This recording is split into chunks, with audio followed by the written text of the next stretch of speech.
Mesdames, Messieurs, vous qui nous pratiquez sur la 96.1 Radio CBG, merci d'avoir prêté votre attention sur cette émission, l'invité de la semaine. Nous recevons ce jour Monsieur Amadou Siafa-Sédou Keïta. C'est un jeune écrivain. Son livre est intitulé Le Destin. Le jeune Amadou Siafa-Sédou est né au Libéria. Après quelques années de cours, il a quitté le Libéria pour revenir en Guinée sous l'effet de la guerre civile. Alors, la guerre a commencé en 1990 et Amadou Siafa-Sédou est titulaire d'un diplôme en anglais, en français et en alphabet nko. Il est auteur d'un recueil en nko. Ce recueil a été traduit en français. Et il a exercé beaucoup de fonctions, telles que superviseur civil à Rio Tinto en 2008. Ça, c'est dans la préfecture de Beila. Amadou Siafa-Sédou Keïta est professeur d'anglais dans plusieurs écoles et universités de notre pays à Conakry. Il a été secrétaire exécutif à l'ambassade du Libéria en Guinée. Et il a pratiqué le métier de journalisme. Il a été journaliste présentateur d'émissions anglaises à la radio Atlantique FM, la 96.5. Monsieur Keïta, bonjour et bienvenue dans cette émission. Bonjour, Monsieur Condé. Je vous remercie d'avoir m'invité à cette émission. Comme vous venez de dire, je m'appelle Amadou Siafa-Sédou Keïta. Et je suis né au Libéria. À l'effet de la guerre civile, je suis venu en Guinée. Et j'ai continué mes études parce qu'avant que la guerre ne vienne, je faisais déjà la 7e année. Et que lorsque je suis venu ici, j'ai continué mes études en anglais. Après, j'ai fait une formation en français. Il faut apprendre la langue française. 1 an à Zélékolé. Et après, je suis venu à Conakry, où j'ai fait école professionnelle à Chakaba, où j'ai fait la comptabilité 2 ans. Et par après, j'ai enseigné dans plusieurs écoles et également donné les cours à l'université et que j'ai travaillé avec, n'est-ce pas, comme vous venez de dire, l'ambassade du Libéria comme le secrétaire exécutif. Et finalement, j'ai présenté les émissions en anglais. J'avais 2 émissions à la radio Atlantique FM où j'avais, n'est-ce pas, English for all in dialogue and for unity and peace. L'anglais pour tous, English for all. Oui, l'anglais pour tous. Oui, j'avais les 2 émissions là à la radio Atlantique FM 96.5. Ok, à vous entendre parler, vous êtes un jeune très engagé, très motivé pour toutes les activités. Et qu'est-ce qui vous a poussé dans la littérature? Parce que vous venez d'écrire ce roman intitulé Le Destin. On va le mettre à l'approbation, on va le décortiquer et que tous les auditeurs qui nous écoutent, les fans de la littérature, veulent savoir pourquoi ce roman. Mais avant ça, qu'est-ce qui vous a poussé à venir dans l'écriture? Merci beaucoup pour cette question. C'est une question pertinente. Vous savez, M. Condé, lorsque j'étais jeune, j'ai toujours eu n'est-ce pas, le souci là de communiquer avec le monde. Donc lorsque j'étais beaucoup plus jeune, je voulais chanter. J'avais une cousine, ceux qui vont faire le Libéria, peut-être peuvent la connaître. Elle chantait très bien, elle s'appelle Fatou Grivan. Elle voulait que je chante avec elle. Mais mon père m'a dit que c'est pas bon pour les hommes ne doivent pas chanter. Donc j'ai dit à mon père, mais je vois les hommes chanter. Il dit non, c'est pas bon pour les musulmans. Donc j'ai désisté parce que vous êtes musulman pratiquant. Oui, oui, je suis musulman pratiquant et que mon père m'a dit que c'est pas bon pour les musulmans. Je me suis dit ok, je suis d'accord. Comme vous êtes mon père, je ne voulais pas que je me lance dans ce domaine. Je vais laisser. Donc lorsque je suis venu en Guinée, j'étais secrétaire général d'une association et que j'ai vu que la lecture marchait très bien et l'écriture marchait avec moi. Je me suis dit, quand je prends le bic, je pourrais communiquer avec le monde. C'est comme ça que je suis venu, n'est-ce pas, dans ce domaine. Très bien. Alors, on va venir dans ce roman, Le Destin. Oui. Pourquoi le destin? Merci. Le destin, le nom est venu comme ça. J'avais une amie. Un jour, elle m'a expliqué sa vie. Tout d'un coup, j'ai pris un bic, j'ai pris des feuilles, j'ai rédigé, n'est-ce pas, tout ce qu'elle m'avait dit. Et qu'en bas, j'ai mis le destin. J'ai dit à la jeune fille, si tu vois que ça n'a pas marché, c'est que ça a été prescrit par Dieu, c'est le destin. Donc, j'ai déposé ça. Je travaille avec une ONG. L'ONG est tombée en faillite. Donc, j'étais, n'est-ce pas, en chômage, j'étais à la maison. Un jour, je fouillais parmi mes dossiers. J'ai vu, n'est-ce pas, ce que j'avais écrit. Je dis, ah bon, comme j'avais dit que je vais écrire quelque chose sur ma communauté qui est Konya, et les Konya qui se trouvent en forêt, je vais prendre, n'est-ce pas, ce titre, Le Destin, et rédiger un roman. C'est comme ça le titre est venu. À partir de ce que la jeune fille m'a dit, et que j'ai écrit, n'est-ce pas, ça sur papier. Ok, le contenu de ce destin, brièvement, pour les auditeurs. Ok, merci beaucoup. C'est un roman qui décrit les aspects socioculturels du Konya. Konya se trouve, n'est-ce pas, en forêt. Mais c'est que le Konya qui relève du Manding. Donc le roman là décrit les aspects socioculturels du Konya. Comme le Konya relève du Manding, ça fait allusion également au Fouta. Est-ce que vous comprenez? Donc, le roman décrit la vie d'une jeune fille née dans un village, donc les parents ne sont pas autochtones. Donc, lorsque l'enfant est né, il y a 7 espèces d'oiseaux. Les oiseaux chantaient, et il y a une croyance que les sages interprètent ce que les oiseaux disent.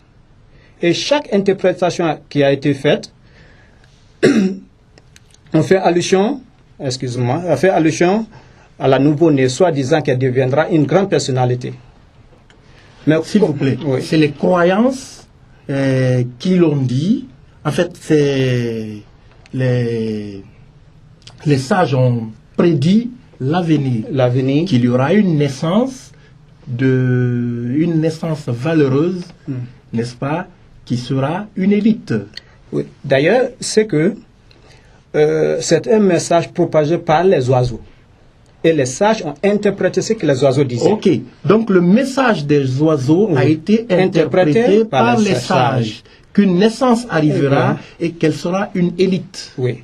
Okay. Donc, lorsque l'enfant est né, il faut que je sois un peu plus clair. Lorsque l'enfant est né, il y a 7 espèces d'oiseaux qui sont venus.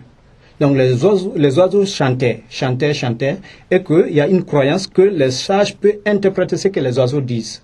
Donc, les sages ont interprété ce que les oiseaux disaient, et chaque interprétation faisait allusion à la nouveau-née, soi-disant qu'elle deviendra une grande personnalité. Mais comme l'enfant n'est pas, les parents ne sont pas autochtones de ce village, les autochtones ne voulaient pas que l'enfant grandisse, qu'elle devienne ce que Dieu voulait qu'elle soit. Donc tout au long de ce roman, c'est les pièges pour éliminer l'enfant. Mais comme le destin est inévitable, oui. Parce que j'ai dit dans mon roman, le destin peut être retardé, mais ne peut jamais être changé. Oui. Est-ce que vous voyez? Oui. Donc finalement, l'enfant est devenu ce que Dieu voulait qu'elle soit. C'est pourquoi le roman est intitulé Le Destin. Très bien. Alors, vous parlez d'une jeune fille dans ce roman. Oui. On n'a jamais pu changer son destin. Oui. Elle est née, n'étant pas originaire de la localité. Oui. Sur la couverture, je vois une jolie jeune fille assise, oui. Tenant son menton, oui. Et puis avec un pagne indigo. Oui. Ça traduit quelque chose? Oui, ce qui indique que nous parlons du Fouta ici, oui. N'est-ce pas? Quand vous prenez le roman, le fond, c'est Konya. Konya relève du Manding. Mais pour faire allusion, n'est-ce pas, au Fouta, la couverture, ici, la forme, c'est le Fouta. Pourquoi? Beaucoup de personnes m'ont posé cette question, et c'est une question pertinente. Pourquoi le fond Konya qui relève du Manding, mais Fouta? Il y a plusieurs raisons pourquoi j'ai fait ça. C'est un paradoxe, pour oui. certains. Pour certains. Oui. Vous savez, quand nous parlons du Manding, Manding regroupe beaucoup techniques. Disons, les Malinké sont des Mandinka, les Koniakés sont des Mandinka, les Djakanké sont des Mandinka, Tout à fait. les Thomas sont des Mandinka, les Guèzes sont des Mandinka. Tout ceci parle la langue nigéro-congolaise. Les voisins les plus proches, c'est qui? C'est les Peuls, qui parlent la langue l'Ouest atlantique. Et Dieu a dit, dans la Bible et le Coran, que ton voisin est beaucoup plus ton frère que ton frère qui est loin de toi. Est-ce que vous comprenez? Ton voisin immédiat. Oui, est beaucoup plus proche de ton frère que ton frère qui est loin de toi. Tout à fait. Parce que quand quelque chose t'arrive, c'est la personne là qui viendra en première position. Elle est la mieux placée. Est-ce que vous comprenez?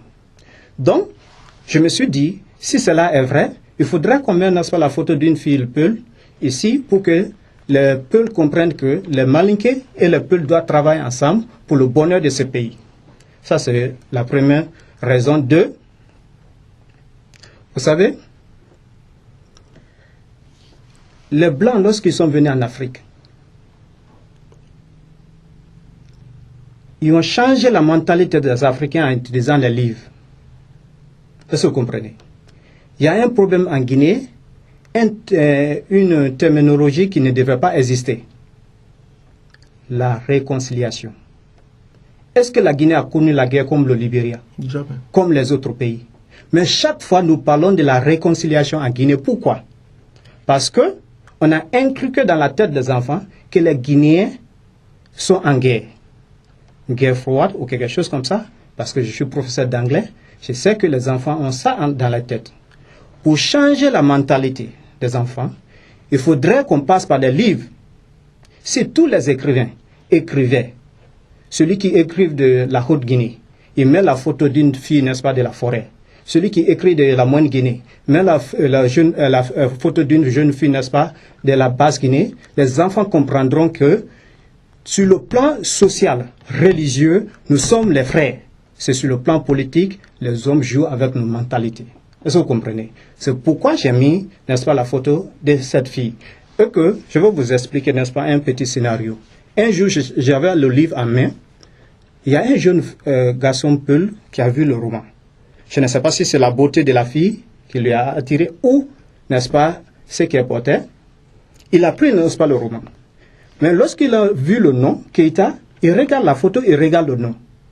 Donc, sa bouche a supplié, n'est-ce pas, ses yeux, en me demandant qui a écrit ce roman. J'ai dit, je suis l'auteur. Ah bon? Mais pourquoi vous avez mis, n'est-ce pas, la photo de la fille? J'ai dit, je vais vous dire quelque chose. Un jour, j'étais, n'est-ce pas, assis à côté deux vieux. Il y a l'un qui dit à son ami, les 2/3 des cadres guinéens, à un moment de leur vie, ont tenté à marier, n'est-ce pas, une fille Peul ou se marier avec une femme Peul. Est-ce que vous comprenez? Oui. L'autre a dit, non, c'est pas vrai. Le vieux à côté lui a dit, mais ton leader ne peut pas me dire le contraire. Mais tenez-vous bien, qui est le leader là? Il a dit, mais Alpha Koné. Tu sais que la femme d'Alpha Koné, sa première femme, c'était Peul. Donc nous sommes les frères. Est-ce que vous comprenez? Donc voici pourquoi j'ai jugé nécessaire de faire en sorte que le roman là représente la Guinée. Donc c'est pourquoi j'ai la photo d'une jeune fille Peul ici. Très bien. Alors, Monsieur Keita Amadou Siafa Sédou, Oui. Pourquoi le nom Siafa Sédou? Oui. Merci beaucoup. Ah oui, parce que beaucoup diront que c'est le nom de mon village. Oui, certains disent, ah, tu viens de Siafa Sédou? Je dis non, le village là n'existe pas. En fait, le nom Siafa, c'est la combinaison de deux noms. Le nom Siafa, c'est le nom de mon grand-père paternel. C'était un grand forgeron. Le nom Sédou, c'est le nom de mon arrière-grand-père maternel. C'était un grand marabout. Et les deux métiers là, les deux hommes là, ont fait la grandeur du Manding. Pour que les métiers soient retenus par l'histoire, c'est pourquoi j'ai combiné les deux noms pour que les noms résistent dans l'histoire. Ok, voilà qui est bien compris. Oui. Et en Guinée, depuis que vous êtes en Guinée, Oui. est-ce que vous avez assisté à un symposium chez les littéraires, à une dédicace d'un livre, Est-ce que vous êtes allé vers les littéraires? Est-ce que ou eux, ils sont venus vers vous? Oui, merci. Je suis membre des écrivains de Guinée, l'association des écrivains de Guinée. J'ai ma carte de membre ici. Chaque premier samedi, il y a une réunion tenue par, n'est-ce pas, l'association. Et que lorsque le roman a été publié en France, parce que j'ai envoyé en France, on n'a pas, n'est-ce pas, de maison d'édition digne de nom pour le moment en Guinée. Donc nous sommes obligés d'envoyer, n'est-ce pas, ces copies-là en France. Ça a été publié en France.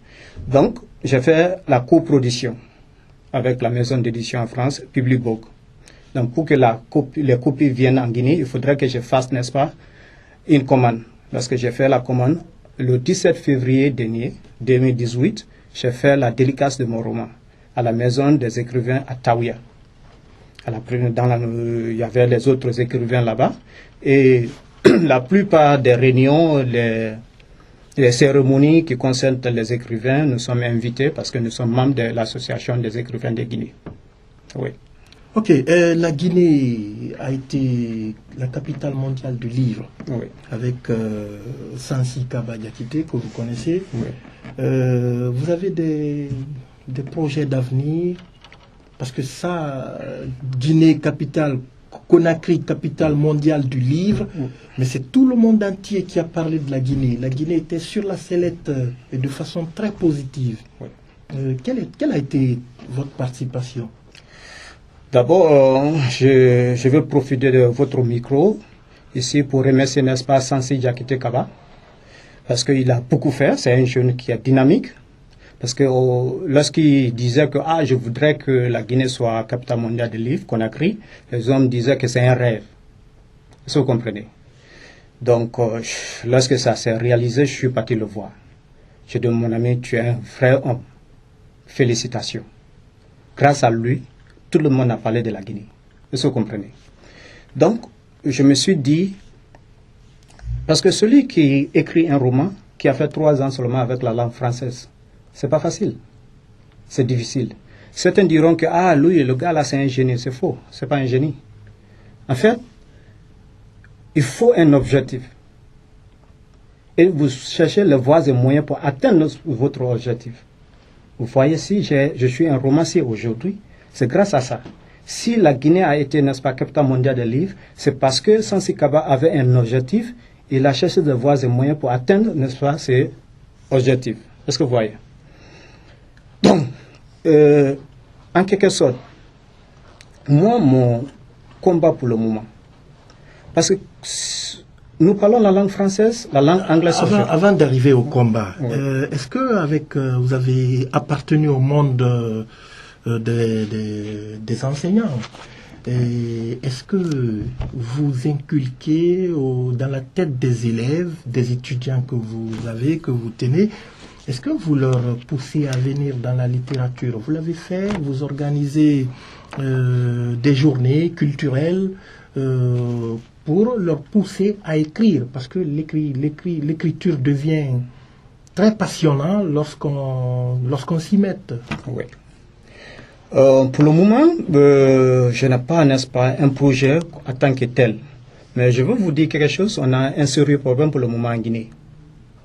Le problème est que on lit peu, très peu. Est-ce que vous comprenez?